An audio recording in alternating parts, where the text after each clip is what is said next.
National Herald मामले में प्रवर्तन निदेशालय द्वारा दाखिल की गई चार्जशीट में कांग्रेस नेताओं के नाम आने के बाद पूरे देश भर में जहां कांग्रेस कार्यकर्ताओं ने ईडी कार्यालय का घेराव किया और विरोध किया, वहीं अब इस मुद्दे को लेकर सियासत गर्मा गई है और आरोप प्रत्यारोप की राजनीति शुरू हो गई है।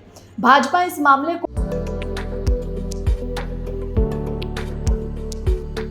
सुदृढ़ ग्रामीण अर्थव्यवस्था के संकल्प को मुख्यमंत्री ठाकुर सुखविंदर सिंह सुक्खू दृढ़ प्रयासों से कर रहे साकार। हिमाचल ने दूध खरीद पर समर्थन मूल्य देने वाले देश के पहले राज्य के रूप में बनाई पहचान। गाय के दूध के न्यूनतम समर्थन मूल्य को 32 रुपए से बढ़ाकर 51 रुपए प्रति लीटर और भैंस के दूध के समर्थन मूल्य को 47 रुपए से बढ़ाकर 61 रुपए प्रति लीटर किया। पहले जो सरकार हमसे गाय का दूध 45 रुपए लेती थी और बढ़ाकर 51 रुपए कर दिया है, और जो भैंस का दूध था वो 49 रुपए लेकर और 61 रुपए कर दिया। मैं पशुपालक होने के नाते सरकार की सराहना करती हूँ, जो कि हमारी आय का भी साधन बड़ा है, और मैं सरकार का धन्यवाद करती हूँ। 2 किलोमीटर से अधिक दूरी के कलेक्शन सेंटर तक दूध ले जाने के लिए 2 रुपए प्रति लीटर की दर से परिवहन सब्सिडी की दी जाएगी सुविधा। दूध सोसाइटियों को दी जाने वाली भाड़ा सब्सिडी को 1.5 रुपए प्रति लीटर से बढ़ाकर किया गया 3 रुपए प्रति लीटर।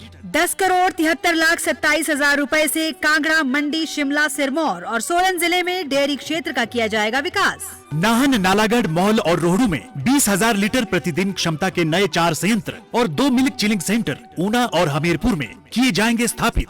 मिल्क फेड में दूध की खरीद कार्य को पूरी तरह से किया जाएगा डिजिटल। किसानों के मान, सम्मान और स्वाभिमान का रखा जा रहा ख्याल सरकार की योजनाओं से खुल रहे हैं। उनके लिए खुशहाली के नए द्वार। सूचना एवं जनसंपर्क विभाग हिमाचल प्रदेश सरकार द्वारा जनहित में जारी।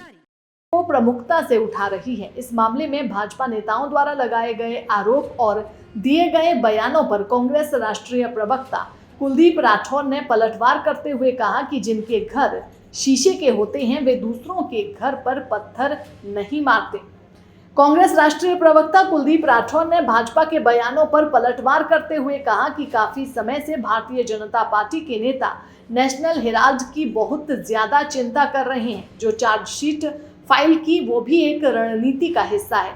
नेशनल हेराल्ड एक ऐसा समाचार पत्र है जिसकी बहुत बड़ी भूमिका आजादी से पहले रही है। अंग्रेजों के खिलाफ जनमत तैयार करने में इस समाचार पत्र का बहुत ज्यादा योगदान रहा है।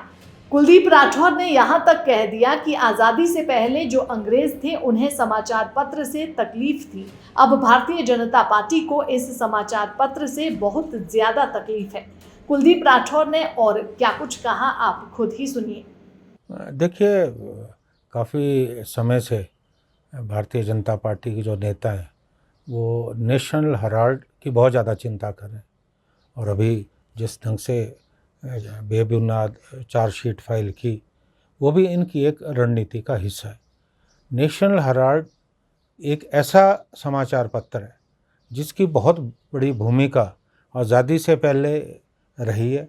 अंग्रेज़ों के खिलाफ जनमत तैयार करने में इस समाचार पत्र का बहुत ज़्यादा योगदान रहा है, और अभी भी मुझे मालूम नहीं कि आज़ादी से पहले जो अंग्रेज़ थे उन्हें इस समाचार पत्र से तकलीफ़ थी, और अब हमारे जो भारतीय जनता पार्टी के मित्र हैं उनको इस समाचार पत्र से बहुत ज़्यादा तकलीफ़ है। अगर कोई विज्ञापन सरकार ने दिए हैं वो नियमों के तहत दिए हैं, और ऐसा नहीं है जब भारतीय जनता पार्टी की प्रदेश में सरकारें रही हैं, इन्होंने भी तो दिए हैं। अगर मैं बात करूं ऑर्गेनाइज़र, 5 जन्य और मातृवंदना, उनको भी तो जो है विज्ञापन गए हैं। उस वक्त तो किसी ने, विपक्ष के दल ने कोई प्रश्न चिन्ह लगाया नहीं। अब ये जो करते हैं वो ठीक है। अगर कांग्रेस सरकार ने